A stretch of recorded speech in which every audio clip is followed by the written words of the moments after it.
Uns que pensam que são Jesus Cristo e outros que acham que podem voar. Mas tem uma que me faz sonhar.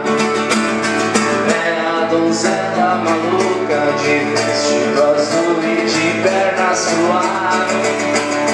Tem ex-soldados de guerra que marcham sem obrigação, pois em suas cabeças gravado está o som da explosão.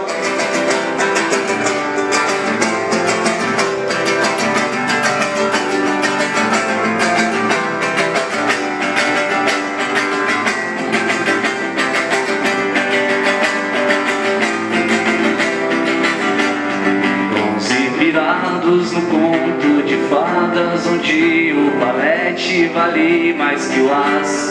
Ao vencedor as batatas plantadas, no conto de fadas de Quincas Borba. Eu sei e ninguém pode negar que a maioria daqui não vê a hora da morte beijar suas mãos. Tem ex-soldados de guerra que marcham sem obrigação, pois em suas cabeças gravado está o som da explosão.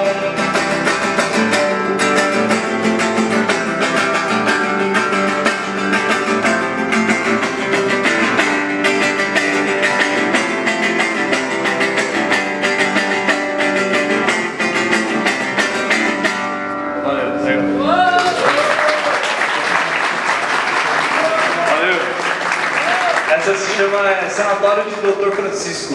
E ela é propriedade immaculada, na verdade, né? Tô tocando ela aqui. Toca do diabo!